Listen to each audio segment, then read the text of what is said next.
ભાવનગર પોલીસે તેરા તુચકો અર્પણના સૂત્રને સાર્થક કર્યું છે। નીલમબાગ પોલીસ સ્ટેશનમાં પરિવાર દ્વારા સોનાના ઘરેણા સહિત ₹5 લાખની વસ્તુઓ ભૂલાયાની અરજી કરવામાં આવી।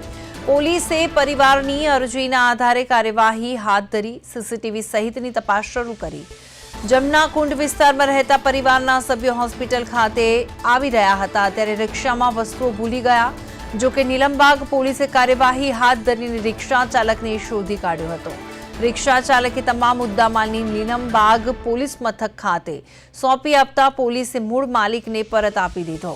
પોલીસ દ્વારા શ્રમિક પરિવારને ₹5 લાખનો મુદ્દામાલ પરત આપી તેરા તુચકો અર્પણના સૂત્ર સાર્થક કરી બતાવ્યું।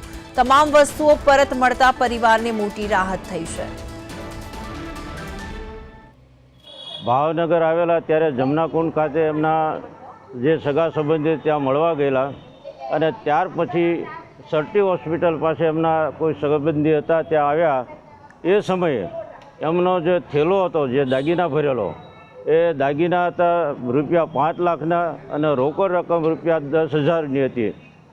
એ બાબતે ગઈકાલે અમે એ ડિવિઝન નીલમબાગ પોલીસ સ્ટેશને રજૂઆત કરતાં ફરિયાદ કરતાં ત્યાંના બાહોશ પીએસઆઈ બીડી ઝાલાએ અને એમના સ્ટાફે જહેમત ઉઠાવીને 4 થી 5 કલાકની અંદર આ પ્રશ્નોનું નિરાકરણ કરી રિક્ષામાંથી આ તમામ વસ્તુઓ મેળવીને આ બેનને પરત આપવામાં આવી છે। પછી અમે ડરી ગયા તો અમે અમારા સમાજના આગેવાન જીવરાજભાઈ બોરીસા છે શિહોર, અમે એમના ઘરે ગયા આ રીતે બનાવ બન્યો છે તો એમને નીલમબાગ પોલીસ સ્ટેશનમાં પીઆઈ શ્રીને ફોન કર્યો, ડીએસપીને ફોન કર્યો।